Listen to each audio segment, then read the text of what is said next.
Hey everyone, welcome back to the channel. So today we have a 2008 Chevy Express van. It's a 2500 and we're going to be doing a rear differential service. Now before we go ahead and begin, if you haven't subscribed to the channel, hit the subscribe button down below. Definitely smash the like button because it helps the channel out. With that said, let's go ahead and get started on today's video. So I have my truck raised in the air. We have our drain pan underneath. And where I always like to start on these is always start off with the fill plug. Now this particular differential doesn't have a drain plug. It only has this fill plug.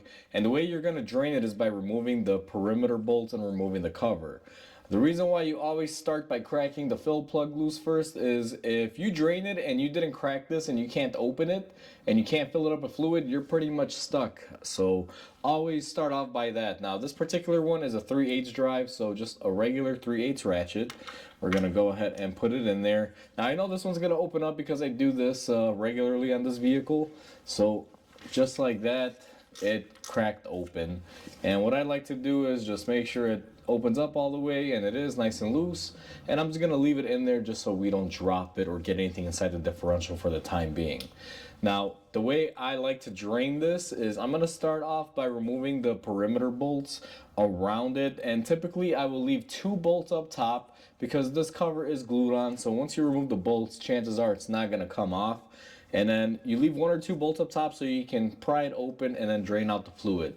Now I'm going to go ahead and grab some tools and let's start removing the perimeter bolts.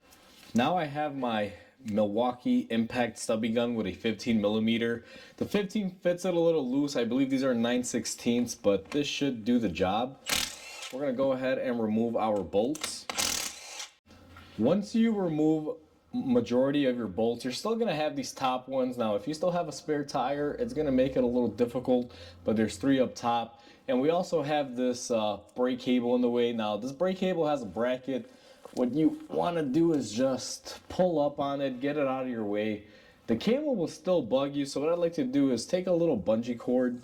I come up from the back here and I'll just tie it into that and go ahead and keep it pressurized towards the back, so that way it's out of our way and it's not going to block us. Now if you're missing the bracket and your cable's just floppy, that's fine too. It's not really a big deal, but you know, just be mindful that if you have it, don't break it. That cable does need a holder there so it doesn't flop around. Now I have 3 bolts left.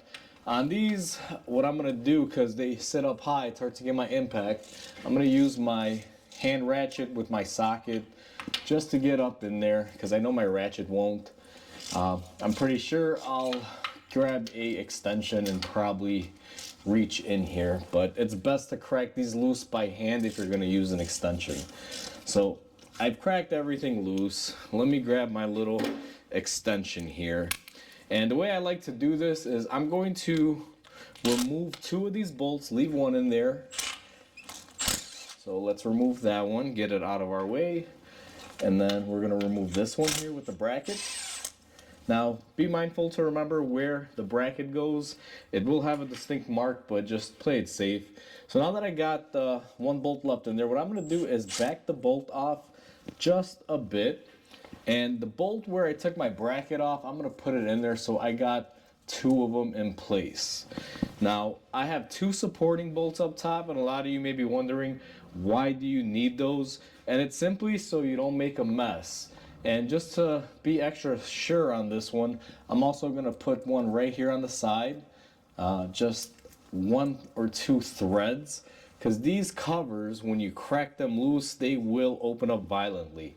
So now that I got 4 bolts, which is a little bit overkill to keep the cover from flying off when I remove the sealant, we should be good to go. I'm going to go ahead and grab my sealant cutter and we're going to go ahead and pop off this cover.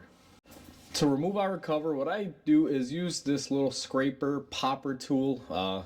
It's a Matco. I've had this thing for years, and I use a little hammer. This does have the hitting side on a little hit mark. So what I'm going to do is come here on the side and slowly work it in there. This cover is just being ridiculously difficult. So I'm going to try to just crack it open like this. See if I can avoid making a mess, but at this point, pretty sure I'm going to be making a mess. Now what I'm doing is just cutting the silicone by moving my scraper along it. Now this thing is getting very, very oily. Typically they pop off fairly easy, but when it's sealed and it has good adhesion, you will fight it a little bit like this.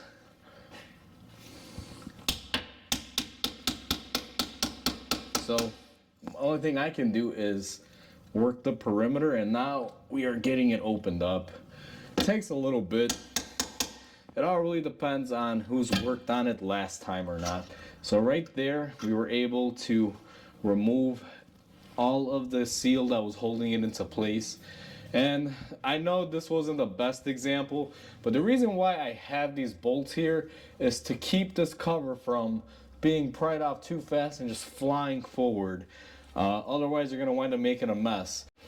So now that we got our silicone gasket basically seal broken and most of the oil's out, I'm gonna go ahead and remove my little helper bolts that help keep the cover into place. Now this cover is still stuck a little bit up top, which is good. It'll hold it in there so we can remove our bolts. And then what I'm gonna do is come in here, grab it, and pry up on it just like that.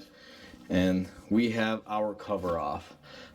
Now that we got our cover off, I've given this a couple minutes to drain out before I came back on the camera, and I just cleaned up my tools because everything got really oily.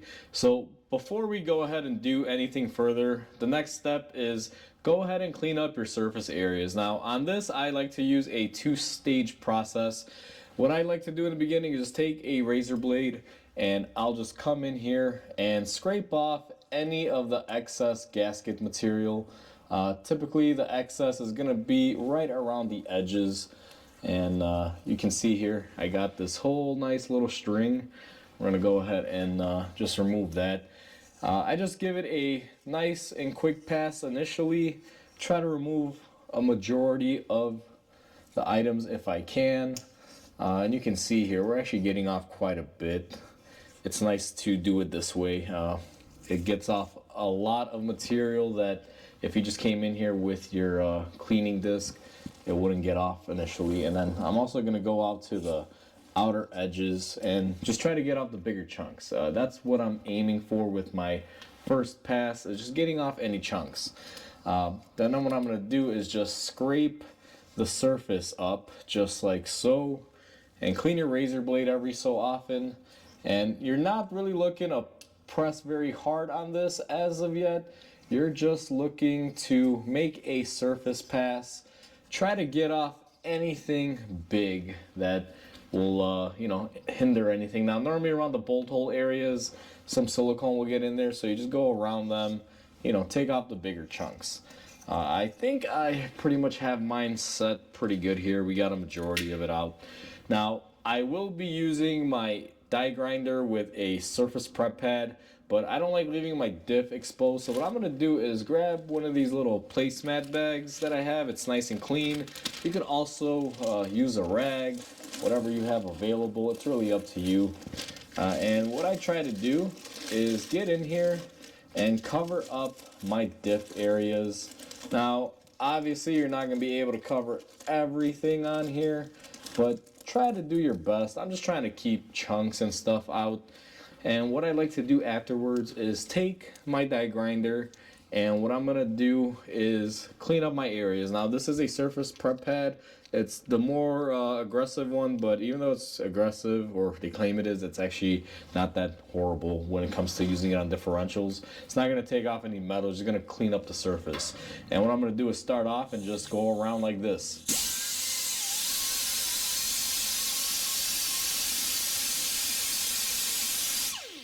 Now, once you see a nice shiny bare metal surface like that, that's when you know you have it good and clean. Now, this tool is very loud and it's gonna take me a little bit of time to clean the whole differential area. So I'm gonna go ahead and do that off camera and come back when it's nice and clean. So I went ahead and I cleaned up my differential areas where the gasket sealer goes. You can see it's nice and shiny. And what I'm gonna do is just take some brake cleaner really quickly, even though we have our plastic cover here, and just douse it a little bit, help get anything big that may be stuck on there. And then what I'm going to do is very quickly go ahead and remove our little plastic cover that we had on there and just chuck this away in the trash because we're going to be cleaning up our differential. So in order to clean everything up and get everything nice and clean, what I like to do is I'll take my brake cleaner and just start going to town in here. Now, a lot of people may not like this suggestion. You might think that, hey, you're washing out the bearings. Here's the thing, brake cleaner evaporates. It doesn't stay on there.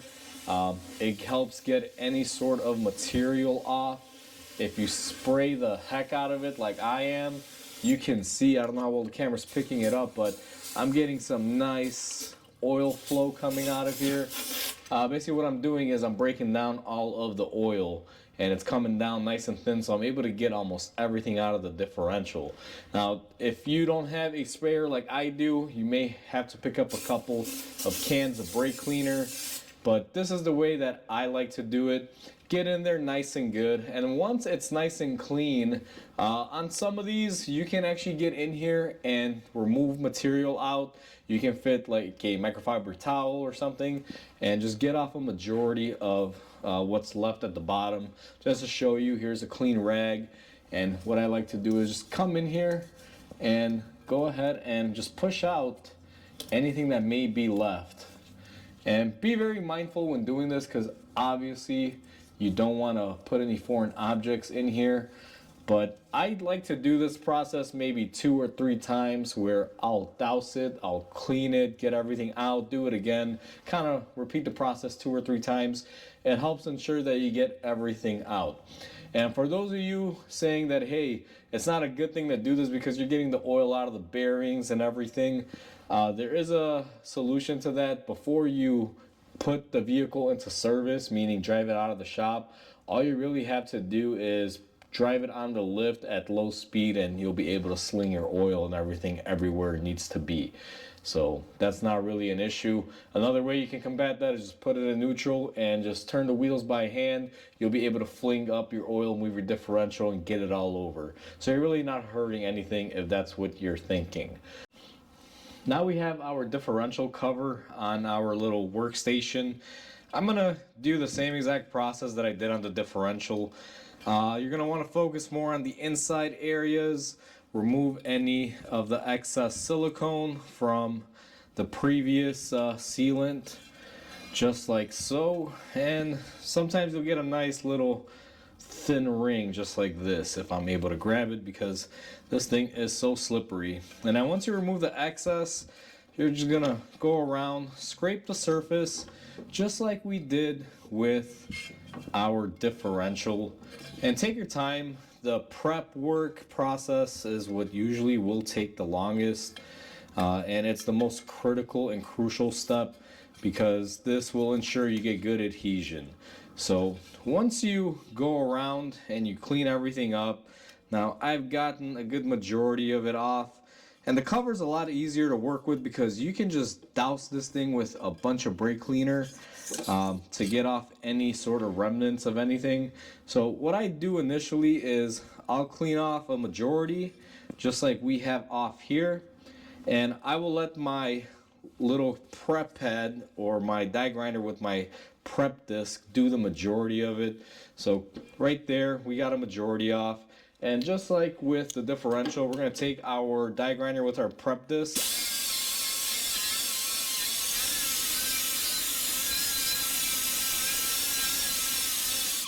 and we're looking to achieve a surface like that. So we've gone ahead and cleaned everything up, and that's what you're looking for. Now our pan is still dirty. I don't usually wipe these with brake cleaner until after I scrape everything down. So the next step, now that our prep is done, we got all of the silicone from the perimeter areas. I'm gonna go ahead and take this with my brake cleaner. We're gonna head on oil to my oil caddy, and we're gonna go ahead and rinse this off and clean it up nicely. So we are at my oil caddy, and what I'm going to do is take my brake cleaner and we are going to start spraying this bad boy down Now you will notice that there are going to be some grit materials on here.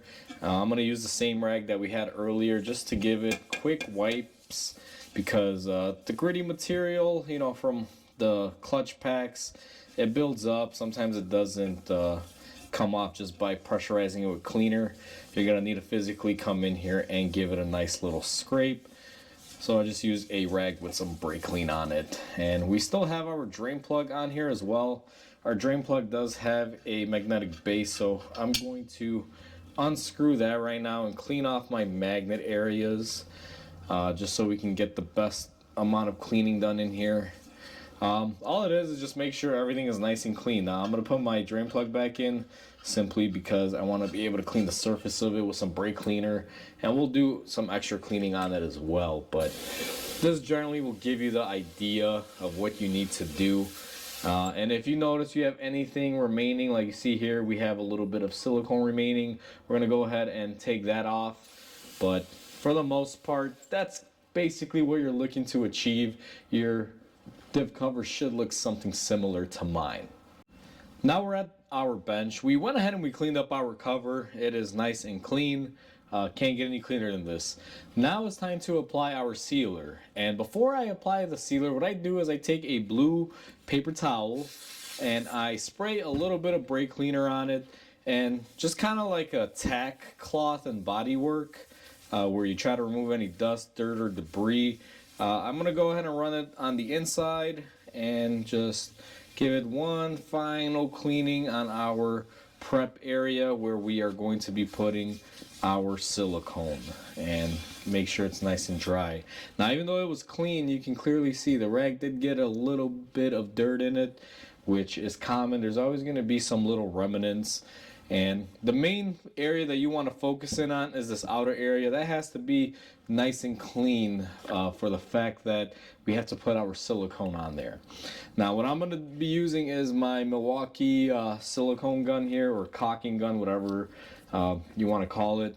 And we are just going to set our settings here. And the way you're going to want to put the silicone on is not super thick, but also get enough of it on there. So let's go ahead and do this here.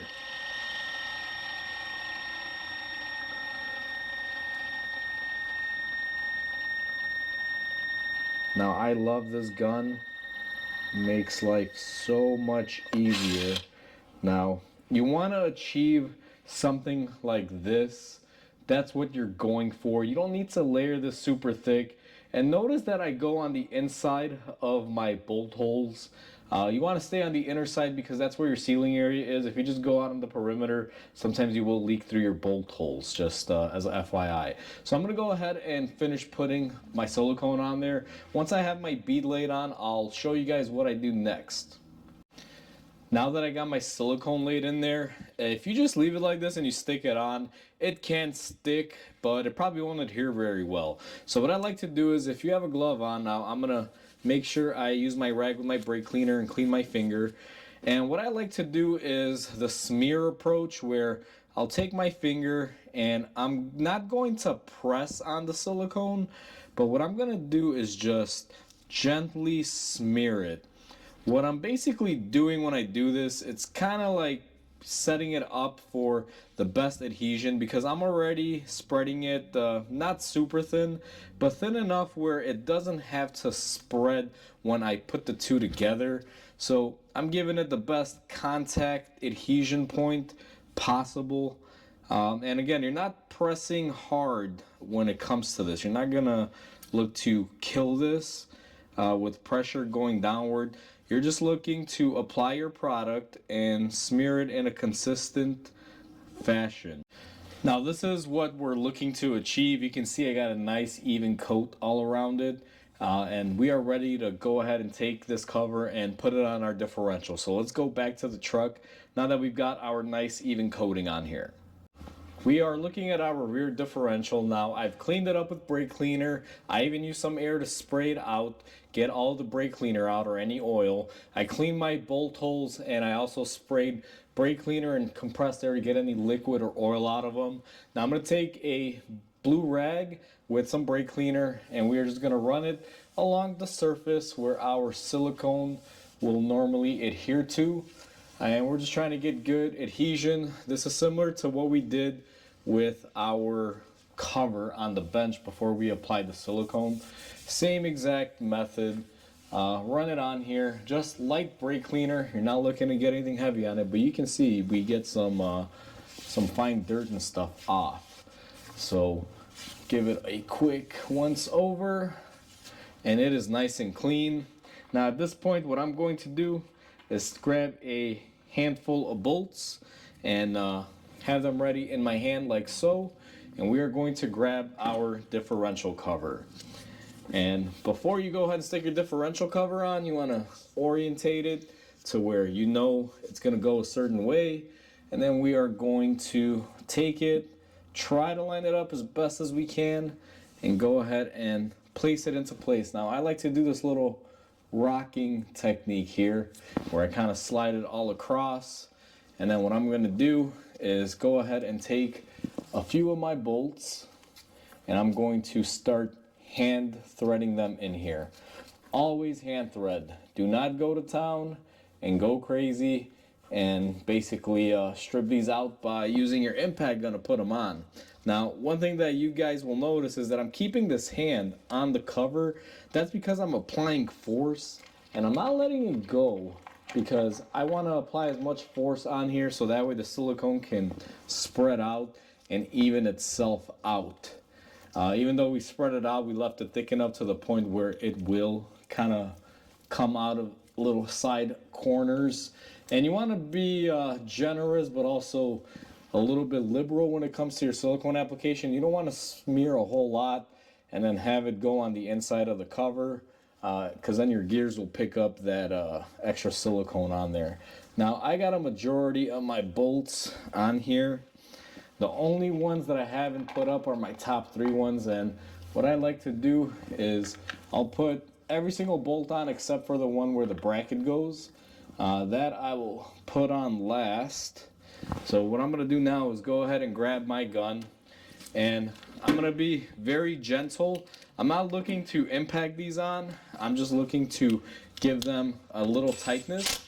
So I'm going to go on here and just work my way around, kind of in a star pattern, I guess you can say.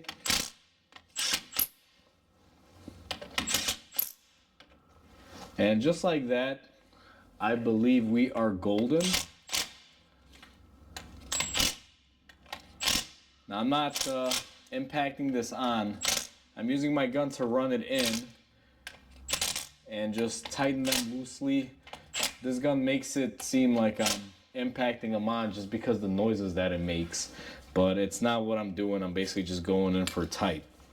Now, one thing I want everyone to notice, if you get the perfect amount of silicone on it, notice on the sides how we have just a little bit of it gushing out. That is what you are looking for. And to give everyone a close-up of this, let me see if I could get in there. You see how we just have that perfect little amount coming off the sides as we put a little pressure on our bolts from tightening it up. That is what you're looking to achieve. And you're not looking for it to come out of there clobbered up, because if that is what is coming out of it, you know, you put too much on there. So a nice little amount is what we're looking for. Now I'm gonna change my adapter here on my gun because I'm gonna need my angle bit, and I'm gonna go ahead and do my last 2 bolts here. Again, not tight, just snug.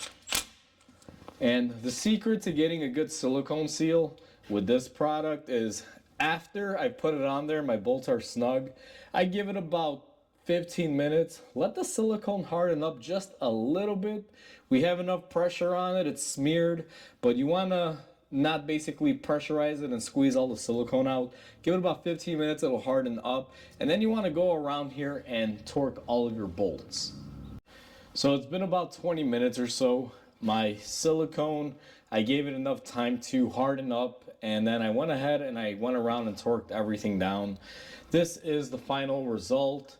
I will zoom everyone in. Look at that nice coverage on the differential. Now I apologize because there is a shadow there. I'm using my under car light here, and it's prone to leaving shadows. So now that we have that done, what I'm gonna do in the meantime is go ahead and unhook my brake cable here for the parking brake or emergency brake, whatever you prefer to call it. And we're gonna go ahead and clip it back on. Now our clip is a little rusted, but it should hold it just fine, just like so. And that'll hold it into place. What I generally like to do now, even though about 20 minutes have passed, I like to give this at least an hour before I fill it up with fluid. So what I'm going to do at this time is go ahead and remove my plug in case there's any vapors in there from the brake cleaner. Even though I blew it out really well, sometimes there could be a little bit of vapors. So what I'm going to do is give this about an hour, let the silicone fully harden and seal, and then we're going to come back and we're going to fill up our differential. Now that we've given this ample time, what we're going to do is take our fluid. We're using a Mobil 7090 weight in this one, full synthetic. You're going to want to cut off your tip, remove the little plastic seal protector in here, and we're going to go ahead and insert this into our differential and just squeeze. Now these differentials are very easy to fill up. Sometimes depending on what kind of GM product you're doing this on, you may need like a differential gear oil pump, which it's basically a little pump that'll go on here that you can pump and fill it up. Sometimes you can add a fuel line hose here and be able to put it in there and tilt the bottle up and fill it up that way. But in this particular case, we got all this room, so we don't really need anything like that for this application. And most of these vans, it's the same exact thing. Now I'm looking to fill this up as much as I can, and when it's full, it's gonna start leaking out from here. Now mine hasn't achieved that yet, but I'm already out of fluid, so let me go grab another bottle. So I got my other bottle, and to save time on filling this up, my differential takes about, I want to say 3.5 to 3.25. I already have 3 in here, so this is going to be the 4th bottle. These don't come in quarter sizes, so you will be buying all of them. And we're just going to go ahead and fill it up, and we know we are going to be done once we get some oil coming out of it. Now this one in particular is going to take 3.5, if I'm not mistaken, and right there we have our oil flowing out. Now once it starts flowing out, my van is a little bit at a slope. I'm going to let it get down a little bit, and I feel right about there I'm going to cap it off. Now ultimately you'd want to stop the fluid and then let it leak out until it starts dripping. My van on my lift is at a little bit of an incline angle, and I'm gonna go ahead and stop it there because I don't want to be too low, because mine's sagging just a tiny bit. But if you're on level ground, as soon as it starts dripping, you're normally good to go. Now I'm gonna use my ratchet here, or I thought I was gonna use my ratchet, but we're gonna go ahead and install our plug here, finger tight, and then I'm going to take my ratchet and we're just going to go ahead and snug it up. Now you don't got to go crazy on this, but I like to make sure it's nice and secure, just like so. Once you have that in place, what you're going to want to do is just clean up your area. Now I'm going to have to get my brake cleaner, but basically clean off any sort of oil that's left on there, and you'll pretty much be done with your differential service. If you let the oil dribble out, if you're on a level flat ground, the best way to check is to stick a finger in there, and basically just below the thread is where your oil level should remain, and that'll indicate to you that you are full. So overall, we are pretty much done with our differential service. I'm going to clean up my cover here. I don't want to leave any oil on there, so I'm going to get it nice and dry, use some brake cleaner, and aside from that, it's pretty much set. So that's how you do a rear differential service on a Chevy van. Now this can apply to pretty much any differential out there that has this style where you got to remove the cover. It's not just limited to Chevy. Ford has it, Chrysler had it, although Chrysler, you don't really have too many of them anymore. But either way, guys, hopefully everyone enjoyed this video. Please comment, like, and subscribe because it definitely helps the channel grow. I hope everyone has a wonderful day, and I'll catch you on the next video.